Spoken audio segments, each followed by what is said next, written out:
안녕하세요. 벌써 10월의 끝자락을 달려가고 있네요. 곧 있으면 애들한테는 즐거울 할로윈도 다가오고 크리스마스도 다가오는데 저는 하나도 즐겁지가 않습니다. 어른이라서 연휴에 무뎌져서 그런 것도 있겠지만 연휴만 되면 나가야 하는 돈들이 생기다 보니 언제부턴가 거리낌이 생기기 시작했죠. 가난한 시댁을 둔 분들이라면 돈 나갈 일들만 투성인 저의 마음을 누구보다 잘 알아주실 거라 생각해요. 저희 남편 그러니까 저랑 4년이 넘도록 살고 있는 이 남자는 이남 일녀중 장남입니다. 부지런하고 책임감이 강한 것이 몸에 배어있는 사람이라서 배우자 그리고 내 아이의 아빠로는 참 소색이 없는 사람이에요. 그건 누구보다 제가 장담합니다. 하지만 한편으로는 늘 남편 보기가 미안하고 딱했어요. 남편을 볼 때면 시부모님, 특히 시어머니가 자동으로 떠오르곤 했거든요. 어릴 적부터 얼마나 장남의 책임을 지게 했으면 남편의 얼굴에서 웃음기가 잘 안 보이는가 싶기도 하고 얼마나 장남 노릇만 하고 살게 했으면 여전히 시부모님의 노후를 책임져야 한다는 생각에 미치도록 일만 하는가 싶었답니다. 억척스러울 정도로 일을 하고 사는 남편이 고마우면서도 안쓰러울 수밖에 없었던 거죠. 시부모님께서는 정말 없이 산 집안의 표본이라고 해도 믿을 정도로 모아놓은 돈도 없고 뭣도 없으셨어요. 가진 것으로 사람을 판단하지 않지만 가진 것으로도 사람을 판단할 수 있겠다는 생각을 처음으로 품게 해준 분들이 바로 제 시부모님이셨습니다. 너무 당연한 것이겠지만 저희 부부는 결혼을 하면서 시부모님께 단 한 푼의 경제적인 도움도 받지 않았어요. 지금 제 나이가 39이고 남편이 42이에요. 남편이 4년 전이었던 38에 늦게 결혼을 했던 이유도 다 시부모님의 여력 없는 경제력 때문이었답니다. 연애하던 시절에도 남편이 시부모님 생신 그리고 명절이 되어서 때에 맞춰 용돈을 보내드리는 걸 수없이 바라봤는데요. 특별한 날이 아니더라도 병원 갈 일이나 조그만 돈이 나갈 일이 찾아오면 꼭 제 남편을 찾더라고요. 장남이라는 이유만으로 남편에게만 경제적 도움을 쭉 요청하셨던 겁니다. 그러니 도련님이나 아가씨는 옆에서 큰오빠를 도와줄 법도 한데 그저 모르는 척 지갑을 닫은 채 소식이 깜깜 무소식이 되었어요. 그러는 와중에 시부모님은 역시 장남이라며 더더욱 제 남편을 찾기 시작하셨고 그러니 남편은 더더욱 부모님을 책임지는 게 자신뿐이라 생각해 시부모님을 감싸고 돌았죠. 물론 남편도 이런 자신의 처지를 좋아라 한 적은 한 번도 없었답니다. 오히려 용돈을 보내면서도 제 앞에서는 쉬지도 않고 한숨을 쉬었어요. 이렇게 사는 게 맞는 건지 이렇게 더 살다간 그 끝이 어떨지 하나도 알 수 없어서 무섭다고 말이죠. 아직 나이를 먹어봤자 40대 초반인데 그런 남편이 평생을 돈 걱정에 부모님 뒷바라지 걱정만 하며 사는 게 참 딱했습니다. 연민을 가지고 결혼을 한 건 아니었지만 제가 남편의 옆에서 힘이 되어주고 싶었던 마음이 컸어요. 결혼을 하게 된다면 내가 할 수 있는 선에서 남편의 스트레스를 조금은 덜어주고도 싶었고요. 그래서 저는 결혼을 하고서도 쭉 직장을 그만두지 않을 생각으로 열심히 다녔고 남편을 대신해 생활비를 더 철저하게 관리해가면서 어떻게든 모아지는 돈이 더 많아지도록 만들려 노력했어요. 그리고 그중 하나 제가 결혼을 하고 나서 한 일 중 가장 큰일이었던 시부모님과의 협상도 결혼 초에 끝냈죠. 남편은 시부모님이 가만히 있지 않을 테니 조심하라며 저를 말리기만 했으나 전 꼭 해결하자 했습니다. 남편한테 맡겨놨다는 듯이 매번 용돈을 타가고 그 돈 모자라 또 돈을 요구하는 그 행동들을 고쳐보고자 한 거죠. 이제 막 결혼을 해서 새가족으로 들어온 제가 주제넘게 돈을 가지고 시부모님이랑 단판을 짓는 것 같아 보이는 게 두려웠어요.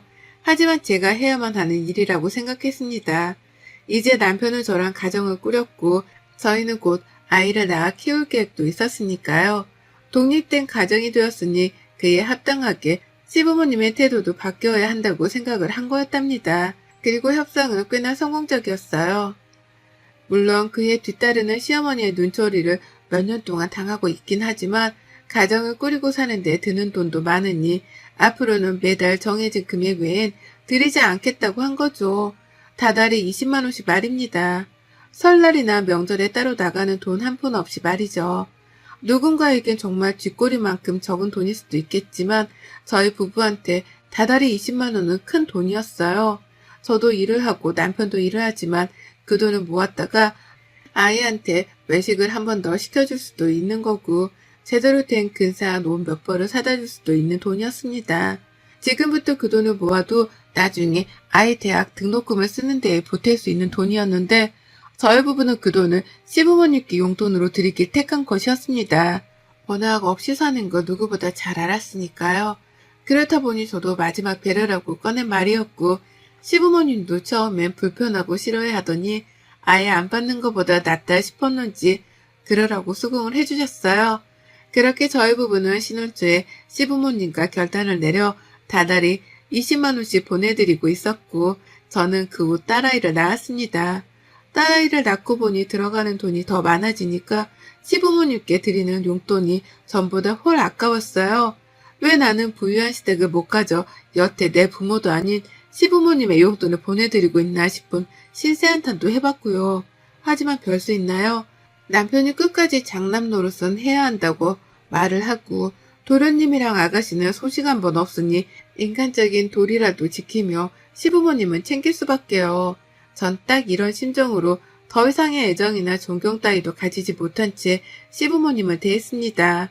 하지만 시어머니의 요구는 한 번씩 잊을만 하면 터져나왔어요.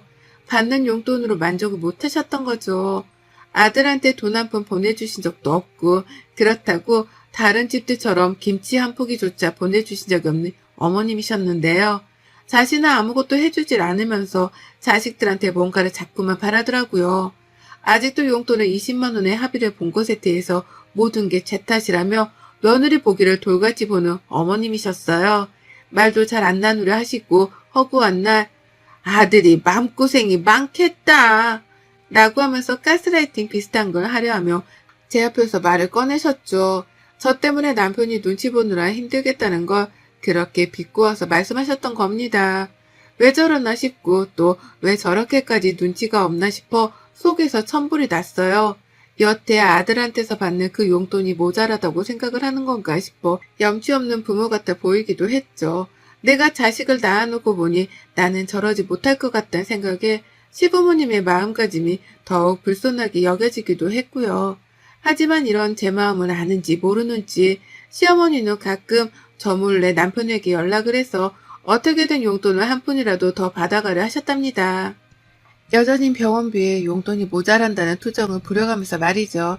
그러면 남편은 생활비 관리를 하는 저한테 돈을 더 달라고 이씨죽고를 할 수밖에 없었고 그래서 전 시어머니가 남편에게 하는 모든 말들을 전해 듣고 있었죠. 처음엔 무시도 했지만 결국 아껴 써달라며 돈을 더 보내드린 적도 있긴 했습니다. 손녀딸도 태어났는데 그 와중에 돈을 달라는 소리를 더 하실까 싶기도 했죠. 하지만 시어머니는 늘 저의 예상을 빗나갔고 여전히 아들에게서 돈을 받으며 살겠다는 그 표독스러운 표정을 지우지 않으셨답니다. 갈수록 저하고는 더욱 싸늘해지는 것도 같았고 저 또한 이런 관계가 불편하긴 마찬가지였으나 별 수 없었어요. 충분히 일을 하실 수 있던 나이 때부터 백수 생활을 자처하며 자식에게 돈을 받고 살던 시부모님이었어요. 그런데 그런 분들한테 제가 변한 모습을 볼 수 있겠다고 희망을 가지는 것 자체가 고문과도 다름이 없었던 거죠. 그러니 기대는커녕 그저 거리를 두면서 사는 방법을 택했답니다. 그러는 사이 저는 누구보다 좋은 부모가 되어야겠다는 다짐을 수도 없이 하게 되었어요. 내 남편이 없이 사는 시부모님 때문에 평생을 돈 걱정에 뒷바라지 걱정을 하며 사는 게 참 딱해 보였거든요. 여전히 식당이라도 나가며 푼 떠는 용돈으로 벌어다 사는 저희 부모님하고는 참 비교가 되기도 했고요. 부모가 얼마나 독립된 채로 사는지 아닌지에 대해 자식의 노년이 달라질 수도 있겠다는 걸 뼈저리게 배웠답니다. 다른 사람도 아닌 내 남편과 내 시부모님을 보면서 말이죠. 그래서 돈 쓰는 게 더 힘들어졌어요. 한 푼이라도 더 모아서 내 자식한테 물려주고 싶다는 욕구가 강하게 들었거든요. 생각 없이 써볼 법한 돈, 이를테면 길거리에서 사먹는 분식값도 모아서 내 아이한테 주자 싶었습니다. 시부모님 노년을 챙기며 살다가는 평생 전세살이를 벗어나지도 못할 것 같은데 나중을 대비해서라도 내 아이한테 쓸 수 있는 종잣돈을 꼭 만들어 놓자 싶었던 거죠. 그래서 저는 아이 앞으로 적금을 넣었어요. 많이는 넣지 못하지만 다달이 80만 원씩 적금을 넣었습니다. 갑작스러운 코로나 때문에 더욱 나중에 걱정이 되었던 나머지 적금 하나만큼은 꼬박꼬박 넣었어요. 다 내 아이 잘 되라는 마음으로요. 그 돈으로 아이가 대학 등록금에 보태 쓰던, 세계 여행을 하는 데에 보태 쓰던 상관없었습니다. 내 아이가 부모한테서 받은 돈으로 하고 싶은 걸 뭐든 해가면서 지내길 바랬던 것 같아요. 그 마음으로 군것질 하나, 배달 음식 한 번을 더 아끼고 참아가면서 적금을 꼬박꼬박 넣었습니다. 그리고 얼마 전 그 적금이 만기가 되었어요. 1년짜리 적금이었고 만기 되면 2년짜리, 3년짜리 이렇게 꼬박꼬박 만기 통장을 만들어가 볼 생각이었습니다.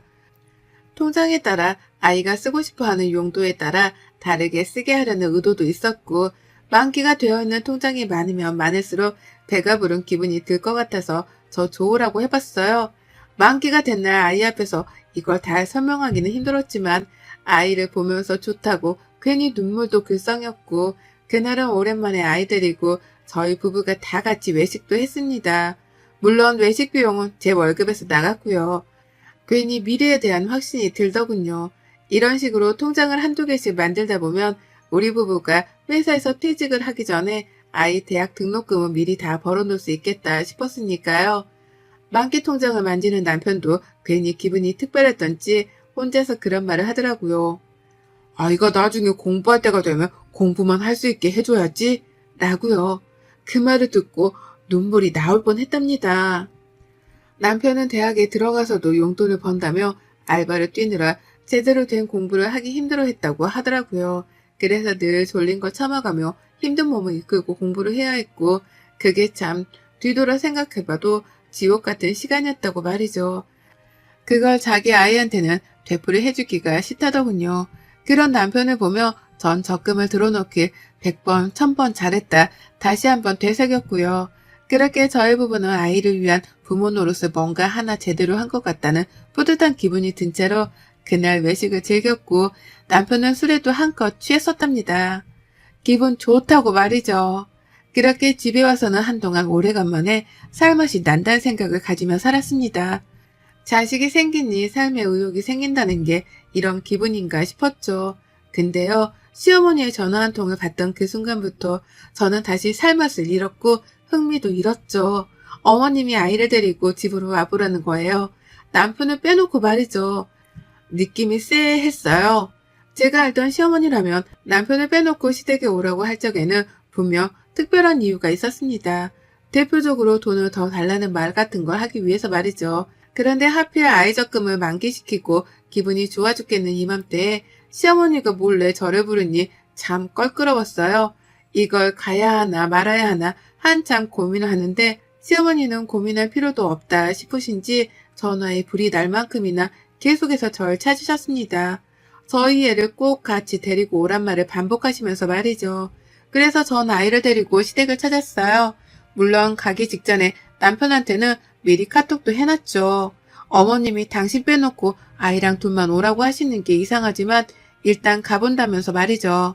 남편은 일이 바쁜지 퇴근 시간을 넘기고도 답이 없었지만 저는 일단 더 늦지 않기 위해 아이를 데리고 시댁을 찾았어요. 입구에서부터 조그마한 문이 보이는 게 숨이 답답할 지경이었으나 내 아이라도 보고 싶은 마음에 불렀을 수도 있겠다는 생각에 약간의 희망을 품고 찾았습니다. 그리고 살짝 품었던 희망이 순식간에 터져버린 풍선처럼 날아가 버리는 심정을 경험했죠. 집에 들어가자마자 시아버지는 방 안으로 들어가 버리셨고 시어머니만 혼자 억지로 아이를 불러 안으면서 저희를 맞이하셨어요. 누가 봐도 억지로 아이를 환대해주는 게 표정에서 다 드러났는지라 저도 불편하고 기분이 나쁘다는 표정을 숨기지 못했습니다. 많이 억지스럽다는 표정으로 어머니께 웃음을 보이며 거실 바닥에 앉았어요. 참고로 시댁에는 소파도 공간조차 없어 다 같이 모일 때에는 거실에 다닥다닥 붙어 앉곤 했습니다. 이번에도 마찬가지였고요. 앉으니 시어머니는 왔냐며 물 한 잔을 내어놓더라고요. 그걸 마시지 않고 그냥 멀뚱히 어머님을 바라보다 물었습니다. 무슨 일이신데 남편을 빼놓고 오라 하냐고 말이죠. 용돈 때문에 또 그러는 거냐면서 미리 용돈에 관해서는 더 금액을 늘려줄 생각이 없다는 걸 못 받겠다는 듯이 질문을 던졌더니만 어머님은 그것 때문은 아니고 라면서 손사래를 치셨습니다. 그리고서는 제가 아닌 손녀딸을 흐뭇하단 표정으로 빤히 바라보는 거예요. 생전 한 번도 그런 여유로운 표정으로 내 아이를 바라봐 준 적이 없는 분이셨는데 순간 무슨 성모 마리아라도 된 줄 알았습니다. 어찌나 표정이 인자롭던지 제가 다 엎드려 기도라도 해야 할 판인가 싶었네요. 어머님은 한참 동안 손녀딸을 특별하다는 듯이 흐뭇이 바라보다가 저에게 나지막히 말을 꺼내셨어요. 저기 그게 저번에 네 남편이 전화해서 하는 말을 들어보니까 얘 앞으로 만기된 적금이 있다던데 맞냐? 라고 물으셨답니다. 순간 심장이 쿵 하고 떨어지는 줄 알았죠. 내 아이의 만기된 적금에 대해서 묻다니 갑자기 초대해서는 적금 얘기라니 아무리 생각해도 이 상황이 앞뒤가 안 맞고 뜬금없어서 황당했죠. 남편이 전화해서 얘기를 했다는 말에 화가 치밀어 올라 당장 물었습니다. 남편이요? 남편이 먼저 전화를 해서 아이 적금 얘기를 꺼내던가요? 라고 말이죠. 남편이 다 꼰지른 건가 싶은 마음에 남편을 향한 화로 마음이 진정되지가 않았어요. 그래서 시댁에 가는 중이라는 내 카톡도 씹은 채 여태 답장이 없는 건가 싶었는데 시어머니는 그게 다 뭔 상관이냐는 표정으로 제게 다시 질문을 했습니다. 지금 그게 중요한 게 아니고 그래서 얼마 정도 들었는데 적금 한번 하고 나면 막 1,000만 원, 2,000만 원씩은 쌓이는 거 아니냐? 근데 이 조그만한 애한테 그 큰 돈이 당장 뭐에 필요하다고 그 큰 돈을 적금으로 넣어놔. 라고 하면서 한두 개도 아닌 질문들을 마구 쏟아냈어요. 뭐부터 답장을 해드려야 할지 모르겠을 정도로요. 무엇보다 저는 시어머니랑 내 아이 적금을 가지고 대화를 나누고 싶지 않았습니다. 그런데 어머님은 지독한 관심을 보이더니 급기야 본론을 꺼내셨어요. 참나. 글쎄 시댁 전셋집으로 옮기는 데 필요한 보증금으로 보태 쓰자는 거예요. 내가 내 아이 생각해서 행복하게 넣어둔 적금 만기 통장인데 그걸 자기들 집 옮기는 데 쓰자고 절 부른 겁니다. 무엇보다 당연히 자가라고 생각한 시댁이었는데 그게 자가도 아니고 전세였다는 사실에 저는 뒷목 잡고 순간 쓰러질 뻔도 했어요. 이 조그만한 애가 당장 돈 쓸 일이 뭐 있다고. 내일 모레 죽을 사람들부터 일단 마저 살고 봐야지. 라고 하며 내 아이 통장을 당연스레 달라고까지 하는데 연속으로 얻어맞은 이 충격적 사실들에 저는 경악을 금치 못했고요. 그 자리에서 당장의 아이를 데리고 현관으로 나와 신발을 신겼습니다. 뒤따라온 시어머니한테 손사래를 쳐가면서 말도 섞기 싫으니 입 좀 다물어 달라고 했죠. 진절머리도 나고 구역질도 난다고 하면서 말이죠. 하지만 시어머니는 통장 좀 달란 소리를 멈추질 않으셨어요. 주지 못하면 차라리 빌려달라면서 능력도 없는 분이 언젠가는 그 돈을 갚을 거라는 거짓말까지 해가며 제게 도움을 요청하더라고요. 손녀딸 만기 통장으로 조금 더 넓은 전셋집으로 이사가고 싶었던지 주제넘게 전셋집 타령을 해가면서 돈을 달라고만 하셨어요. 자기들 수준에 맞게 월세집이라도 들어가서 열심히 월세돈이라도 벌어오던가 해야 할 텐데 스스로 하는 일이라고는 하나도 없는 분들이셨습니다. 그 와중에 시아버지는 시어머니 혼자 단판을 지어보라면서 도망치듯 방 안으로 들어가 계셨던 거였어요. 너무 화도 나고 나를 이 지경으로까지 밀어낸 남편을 향한 분노가 막 들끓었습니다. 어떻게 아이 통장을 다른 사람도 아닌 시어머니한테 공유를 할 수 있나 싶어 실망스러워 배신감이 치솟는 그때 남편 목소리가 들렸어요. 문 앞에서 실랑이를 하고 있던 저희 목소리를 들은 남편이 밖에서 소리를 지르며 달려온 겁니다. 문을 열자마자 남편은 저랑 아이를 문 밖으로 내보내더니 자기 혼자 문을 쾅 닫고 시어머니를 상대하겠다고 들어갔어요. 저는 영문도 모른 채 잠긴 문 앞에서 아이를 데리고 남편을 기다려야 했고요. 집이 워낙 낡았고 좁다 보니 안에서 나누는 남편의 대화는 밖에서도 훤히 들렸습니다. 그리고 그제서야 알았죠. 남편이 시어머니께 아이 적금에 대해 얘기를 한 건 술에 취해 한 말실수였다는 걸 말이죠. 그날 너무 만기된 통장에 기뻐 아이랑 다 같이 외식을 했던 날 남편이 술에 취해서 시어머니께 따로 전화를 했더라고요. 우리는 아이를 행복하게 살게 만들려고 지금부터 이렇게 노력을 하는데 엄마는 도대체 뭘 해줬냐는 일종의 투정 같은 걸 술에 취해 했던 겁니다. 시어머니랑 시아버지께 말이죠. 하지만 시어머니는 아들이 술에 취해 그런 말까지 하는데도 미안해하기는커녕 손녀딸한테 적금 만기 통장이 생겼다는 사실에 눈독을 들여 기어코 저를 집으로 불러들인 거였어요. 그 통장을 자기한테 달라는 말을 꺼내기 위해서 남편은 쏙 빼놓은 채로 저랑 아이만 불러들이셨던 겁니다. 평생 적금 통장이라는 걸 만들어 본 적도 없고 구경해 본 적도 없는 분들이어서 통장의 주인인 아이를 데려와야지만 통장을 볼 수 있는 줄 알고는 아이까지 불러내신 것이었고요. 무식이 철철 넘치는 시어머니한테 무슨 좋은 말을 듣겠다고 여기까지 찾아온 건가 싶어 스스로한테 후회가 물밀듯 밀려왔어요. 그와는 별개로 남편도 이 상황이 어이가 없던지 집안에 들어가 소리를 지르고 물건을 던져가며 난리를 피우더라고요. 끝까지 장남 역할을 하며 시부모님 뒷바라지를 해주던 남편인데 그렇게 시부모님께 난동을 피우며 화를 내는 건 처음 봤답니다. 어찌나 소리를 지르던지 바로 옆에서 남편이 말을 하는 것만큼이나 바깥으로까지 소리가 크게 새어나왔어요. 우당탕탕 소리는 애사도 아니었고 방에 들어가 있던 시아버지까지 나와서 남편을 말렸지만 남편은 듣질 않고 난동을 피웠답니다. 부모로서 해준 게 뭐가 있다고 손녀딸 앞으로 들어간 만기 통장까지 뺏으려 하냐면서 아주 난리를 피우더니 그 끝에 선전포고를 했답니다. 남편이 글쎄 자기 입으로 더는 시부모님께 용돈을 드리지 않겠다고 선전포고를 한 거예요. 그 말이 튀어나오자마자 시아버지에 이어서 시어머니까지 아이고 하더라 라며 대성통곡 비슷한 곡소리가 흘러나왔고 남편은 그런 애처로운 시부모님을 뒤로 한 채 집 밖으로 튀어나왔어요. 다신 연락도 하지 말라면서 절연을 하잔 송구도 날렸고요. 남편의 손에 잡힌 채로 시댁을 빠져나오는데 뭔가 알 수 없는 희열이 느껴지더라고요. 제가 변태는 아니지만 이런 말에 소름 끼치도록 신이 났습니다. 시부모님께 더 이상 용돈을 드리지 말자니, 다신 보지도 말자니, 이 말을 남편이 꼭 지켜주길 바라는 마음으로 남편을 뚫어져라 쳐다봤는데 남편이 이런 제 마음을 이해한 건지 저를 보며 말하더라고요. 나 다신 우리 부모님 뒷바라지 안 해. 혼자 안 해. 급하면 동생들을 찾거나 걔들이 알아서 하겠지 뭐. 나 혼자 자식이야? 왜 나 혼자 평생을 이렇게 밑빠진 독에 물 붓는 것 마냥 갖다 바치고 살아야 해? 그러다 이젠 하다 내 딸 만기된 적금 통장까지 넘봐? 적당히 해야 말이지. 라고 말입니다.